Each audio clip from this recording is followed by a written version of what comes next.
Si comes tienes que lavar tu plato, Firulais. Anda, enjuágalo bien. No me gruñas. A ver, con la esponja eso. Y enjuaga bien que luego deja todo jabonoso. Eso así, muy bien, aunque de malas. Welcome to the motherfucking we're covering today's top boxing news.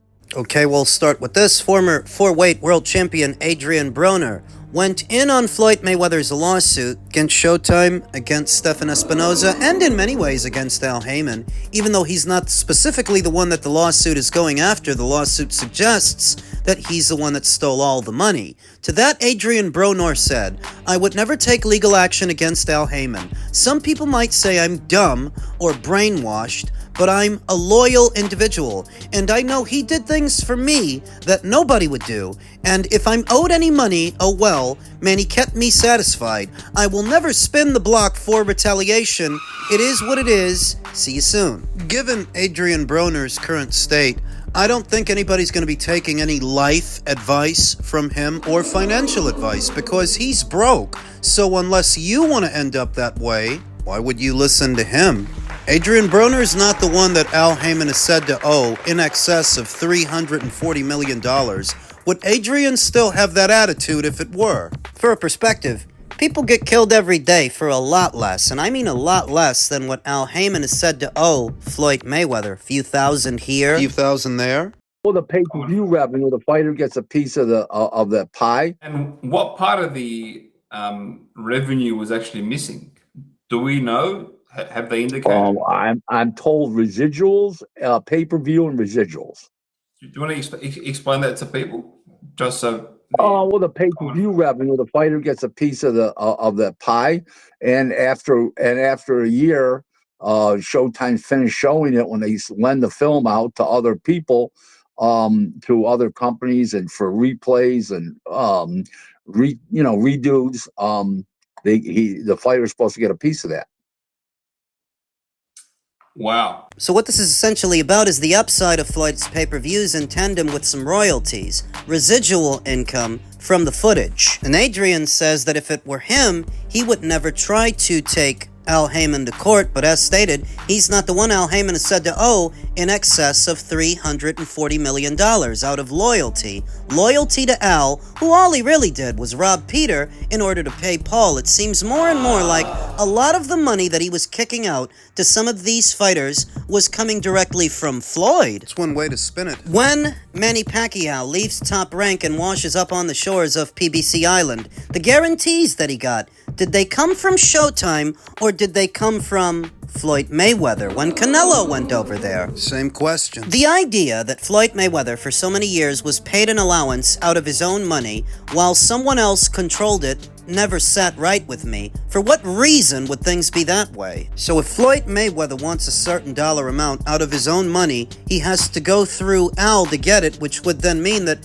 Al's the one in charge. He's the one in control of most of the money, and that was the rumor for many years. Leaving that much money in somebody else's hands, you have to wonder what are they doing with it. Seems more and more probable that some of the bigger guarantees for some of the bigger names that the PBC secured, and some of those bigger fights, were financed out of Floyd Mayweather's money, because how could you have burnt through that much? $340 million is a lot of money. One way that almost immediately comes to mind is covering operational costs for some of their box office fights, their shows. Is it possible that for many years, as the PBC was slugging along, all that was keeping them afloat was Mayweather's money? Mayweather none the wiser. It's possible. And why specifically is the lawsuit levied against Showtime and Stephen Espinoza? Why not Al Haymon? And I've said it before, I'll say it again. Based on the available evidence, they likely don't have enough to build a case against Al, so they're going to go after whoever they think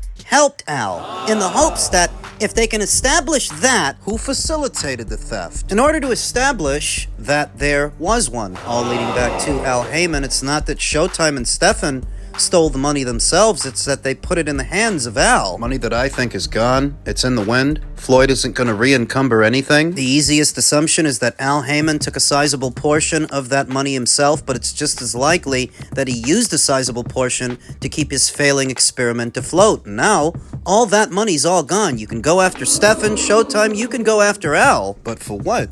Money that's already been spent? Sorry to say, Floyd Mayweather may come out of this with little more than legal fees and not a dime to his name, because I don't think any of the money is left to kick it out to Floyd. So this could get bad. Really bad. And Floyd's worst fears may be realized. Having made all the money that he made, he may end up just another broken down boxer. Men's super lightweight news. On the heels of his big win over Teofimo Lopez, Shakur Stevenson admitted only William Zepeda's style can trouble him. Styles make fights. Shakur is prepping for their July 12th lightweight title clash, calling Zepeda's relentless pressure a perfect matchup for his counters. If he can pick the right moments to get them out. That's the gift and the curse of the pressure fighter. They throw so much at you so often, it gets precarious letting go of punches of your own, because you may take fire. Though if you can weather the storm and endure, there are many, many countering opportunities to capitalize from. It's not often that a pure boxer makes their way past a pressure fighter, because usually pressure guys are kryptonite for them. Those two styles are polar opposites. One is slow and controlled, and the other is fast-paced and relentless. So it's not hard to see why pressure fighters usually get the best of pure boxers. Only the elite of the elite, talking about pure boxers, make their way past the pressure guy. We've talked about this before, that if you have an A-level pure boxer versus a B-level pressure guy, the pure boxer might still struggle, but they'll win. Struggle, but they'll still win the fight. Is that what we saw with Shakur and William? There's an argument. Knowing that pressure busts pipes and pressure is the best way to get to a fighter like Shakur, a bigger pressure fighter with more size and more power, same kind of pace as William, same philosophy. You're talking about Subriel Matias at 140, you'd also be talking about Gary Antoine Russell. Those would be the more precarious fights for Shakur if he has any intention of staying there. Because it's not just the base style, there is also that physical element. The reason he was able to hang tough with William is because even though William is busy, he's not that hard a puncher. Add more power to the mix, and enduring becomes a lot harder. Those are at least two pressure guys I can think of at 140 pounds. At 147 currently, I don't see any pressure guys there. An interesting perspective from two-weight world champion and Hall of Fame inductee Timothy Bradley, who says Shakur is set to eclipse Crawford in popularity. He's going to be a lot more popular and a lot more respected than Terence Crawford. That's a shame, but it is what it is. I don't necessarily agree with that perspective. The luxury that Shakur Stevenson has, that perhaps Terence Crawford did not, is that Shakur may end up fighting a lot of his contemporaries sooner than Terence Crawford did. It took many years for Terence to finally get his hands on Errol Spence Jr., looking back towards the end of his career, capping it off with Canelo. Whereas Shakur Stevenson is still very young, in proximity of many of his adversaries, many of his contemporaries, who he may end up fighting on a more regular schedule than Terence got to fight his contemporaries. The issue is Shakur Stevenson's base style. You can acknowledge that he's a highly skilled boxer, very effective with what he does, but what he does is not casual friendly. It's not that entertaining. Only really hardcore boxing fans can appreciate Shakur's base style, because most of the time, pure boxers ain't popular. It's the story the annals of boxing history tell. Shakur Stevenson is not the strong finisher that Terence Crawford was. You can't expect Shakur to give somebody a pasting like Terence Crawford gave Errol Spence Jr. a pasting, or Sean Porter, or Victor Postol. He doesn't do that. Because he doesn't, I think that inhibits how popular he can become. You're watching a Shakur Stevenson fight, he wins, nobody's getting knocked out, and nothing dramatic is going to happen. He dominated Teofimo Lopez in a lopsided contest, but it was very monotone. Each round similar to the last, and Shakur not going for the finish. He's a 4-weight world champion now, so he's already a very, very accomplished fighter. But is he going to shoot for undisputed? like Terrence did? Is he gonna do that at 140? Is he gonna do that at 147? Because if you're telling me he's going to eclipse Terrence... Well, then he would have to. If what you're telling me is that he's going to eclipse Terrence in terms of popularity, there's only so many ways that can happen. I don't see it. That unique set of ingredients that makes a fighter a big box office attraction. I'm sorry to say, as effective and skilled as Shakur Stevenson is, I don't think he has them. He doesn't have the charisma, doesn't have the style. He may have the opponents, but the way that he beats them? I just don't see it. Now, that doesn't mean that he can't have a successful boxing career in his own right, because he can, even if he doesn't eclipse Terrence. He can still be successful. He can still be accomplished. But I don't know that he eclipses Terrence, to be honest with you. And what is he going to do now that he's beat Teofimo and, in effect, become a 4-weight world champion?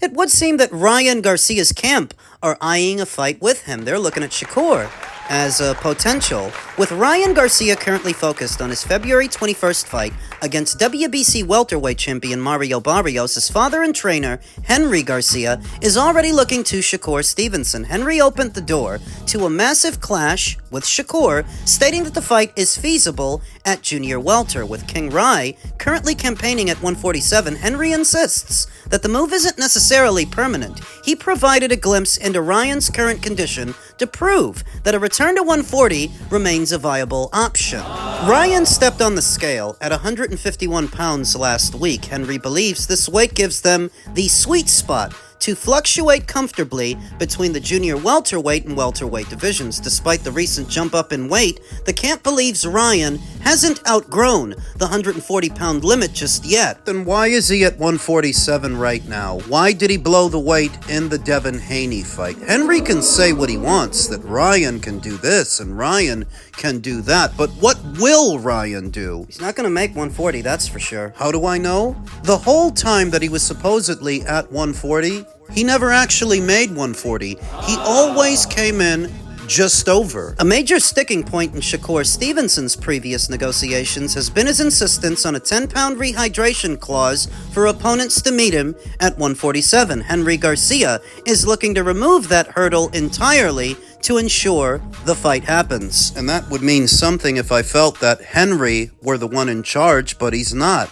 Ryan is. I remember something that Joe Goosen said. Joe said, you don't train Ryan Garcia, you collaborate with him. What I interpreted as Ryan marching to the beat of his own drum. If he wins that WBC title at 147, it's not so that he can then drop down to 140. Shakur wants that fight with Ryan. Shakur is going to have to move up to 147. Shakur said, I'm going to tell you again, if you want me to come to 147, I am coming up there with a rehydration clause. I don't even do that. But why am I going to go up to these guys' weight classes if I'm not planning on going there permanently? So any of y'all, you want me to fight at 147, 10 pounds is the max. You can rehydrate, Stevenson stated. Without a rehydration clause, there's a strong possibility that we could drop down to 140, no problem, absolutely, Henry Garcia said.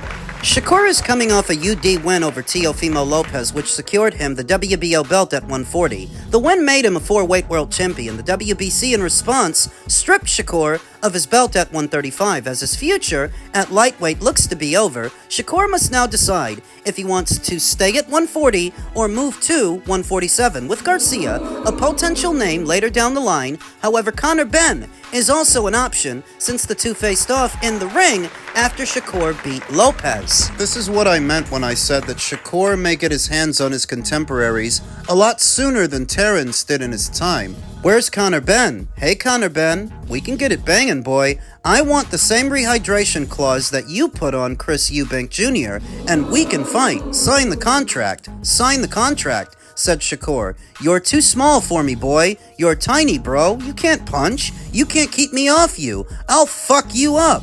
I'll put you down, said Conor Benn. Shakur doesn't seem in a hurry to go to 147. So what is a fight with an available opponent that might keep him at 140? Lamont Roach. Most people will automatically think of the other belt holders at 140, but you know who else was just at 140? Lamont Roach. And I remember that Lamont and Shakur made a verbal agreement to face each other at some point if Lamont don't get the Tank rematch, which we now know he's not going to get. Lamont Roach. What is the value in facing Lamont Roach if he's not a belt holder? He's a guy who neither Gervonta Davis or Isaac Cruz could beat. They both drew with him. So that if Shakur Stevenson goes in there and UDs him where they could not, well, those are very good optics for Shakur. Now, granted that he's got a different style than they do, all the same, that would be the value in fighting Lamont Roach. Fighting Ryan? I don't give a damn what Henry Garcia said, because Henry Garcia is not in charge. Ryan is. And I don't think Ryan